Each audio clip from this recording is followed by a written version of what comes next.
What's going on, YouTube? It's your boy TK the Official, and welcome back to another episode of TK Sports Talk, where we talk about the NFL, but more importantly, we talk about the Philadelphia Eagles, man. But the Philadelphia Eagles are not in this game today, and the game that we're talking about today is Super Bowl 58. It is finally here after the NFC and AFC championship games did, in fact, wrapped up. We had to go a long 2 weeks, and I think the NFL needs to take a look at that, man. I know we need to get ready and prepare for this game, man, but 2 weeks is a long time. I mean, I guess it's not so bad. I mean, we wait almost a month for college football to get back starting to play the playoff game, not even the championship game. And then after they play those playoff games, then we wait another 2 weeks for those championship games in college football. So I digress. Maybe they won't do anything like that. I think the teams do need a week of rest to get prepared. We want each one of the teams to be at their best in these football games and these championship games. And so I guess it's a necessary evil. But the wait is over, okay? It is now Sunday, February the 9th, February the 10th,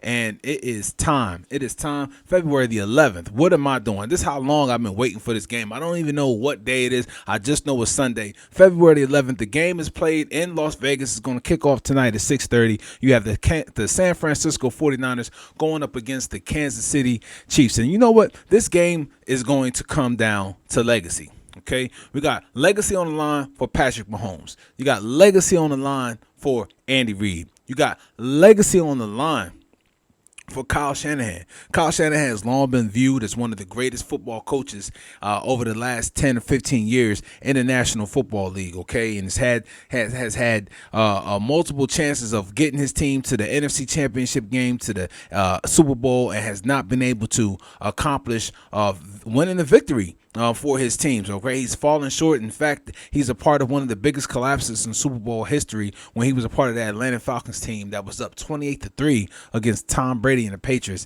and ultimately wound up losing that game 31-28.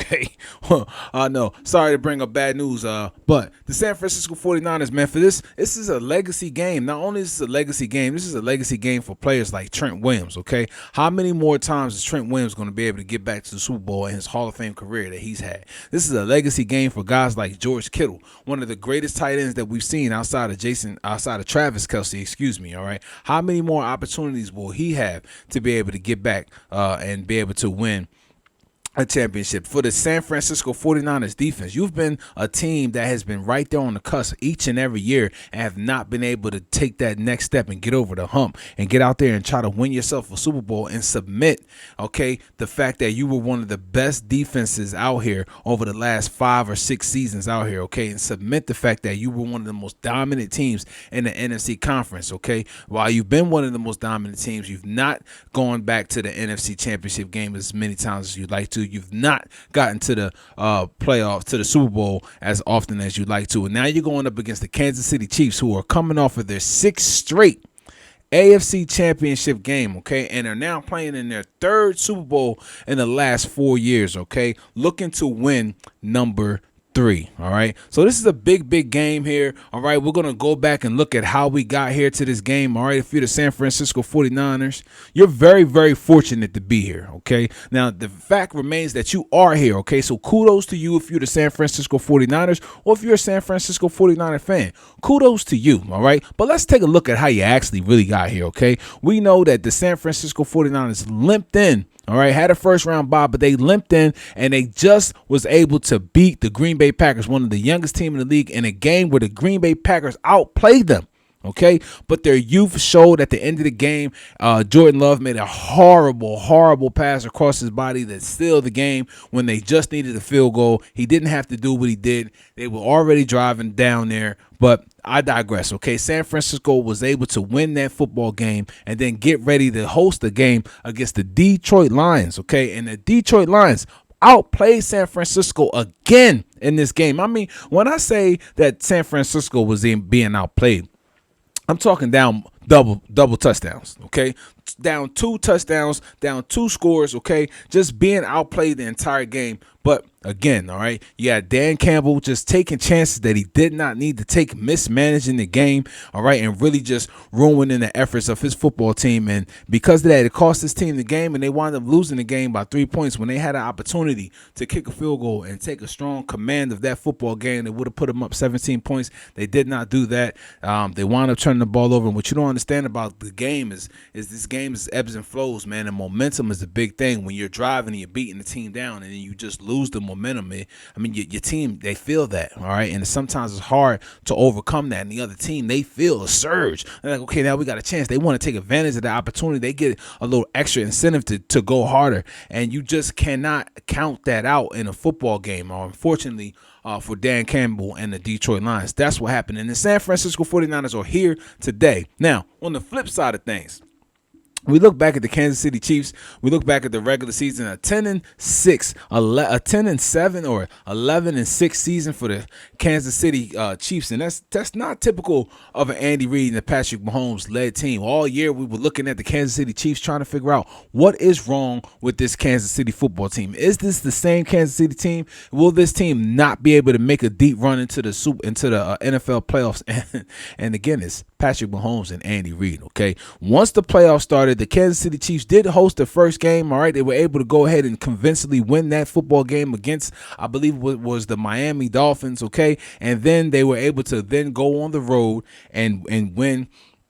And win the next two games, including a game against Buffalo and a game against the Baltimore Ravens. And in all three of those games, Kansas City Chiefs were the best team out there, okay? Now, I'm not saying they had the best offense of these teams, okay? But they are the best team as far as offense, special teams, and defense. And what you don't realize is how good Kansas City defense is. They are the number 2 ranked defense, okay, in the National Football League, right behind Baltimore, right under San Francisco. So this is going to be one hell of a football game when you're talking about two teams that are going to come in here and look to put their defense on display as the two offenses. We'll see. We'll see which offense is going to be more potent today, all right? But Kansas City got here. That's how they got here. San Francisco was here. And we're going to look at the tail of the tape, okay? Offensively, all right? I think if we had to lean toward one side offensively, let's just be real, okay? Listen, Eagles, I'm an Eagles fan. All my Eagles fans, shout out to Birds Nation out there, okay? Offensively, San Francisco, we're going to give San Francisco the edge, okay? Quarterback aside, Brock Purdy.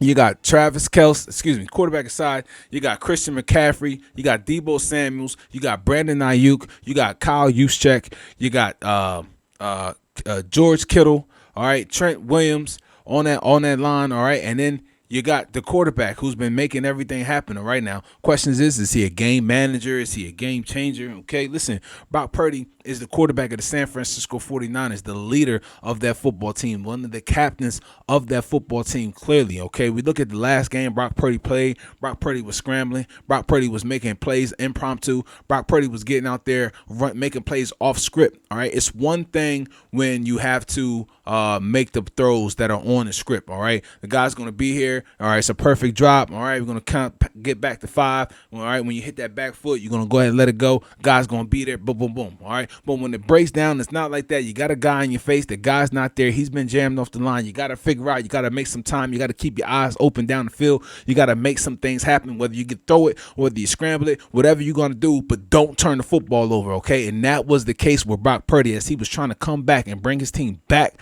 from being down against the Detroit Lions, and he was able to do that. In both games, against the Green Bay Packers and also against the Detroit Lions, he was able to do that, okay? Why they were down in the first place, that doesn't matter, okay, at this particular point in time. You have to give Brock Purdy the credit that is due, okay? And Brock Purdy is the reason. Understand what I'm saying here right now, okay? Brock Purdy, not the San Francisco 49ers defense. Brock Purdy is the reason why the San Francisco 49ers are here, okay? So whether he's a game manager, game changer, I'm not going to get into that debate, okay? He is the leader of that franchise, of that San Francisco football team, all right? Offensively, on the other side for Kansas City, you got Patrick Mahomes, the best quarterback in the NFL right now, arguably up there, top 3, top 5, one of the best quarterbacks of all time, and he's only played the game for 6 seasons, okay? All right? Feel how you want to feel, okay? But the numbers bear themselves out in the pace that he is on, and you can't tell me that anyone's going to stop his pace right now, okay? Now, listen, Travis Kelce, Isaiah Pacheco, okay? As far as wide receivers go, not too much of a threat out there, okay? You got Rashee Rice, you got Sky Moore, you got Kadarius Toney, all right? Watson comes in and makes a couple different plays right there, but if I had to look at a team and I wanted to give an edge, the edge on offense, Patrick Mahomes aside, okay, the edge on offense is going to go to the San Francisco 49ers. However, the great neutralizer in this game, which you really have to look for, and like I've been saying all year, a lot of times people have been missing out on this one potential factor all year long. The Kansas City football team, the defense is otherworldly. The defense is legit. We're talking about L'Jarius Sneed, we're talking about Ward, we're talking about Chris Jones, okay? Talking about the linebacker Bolton that they got right there. The safeties are playing very well, all right?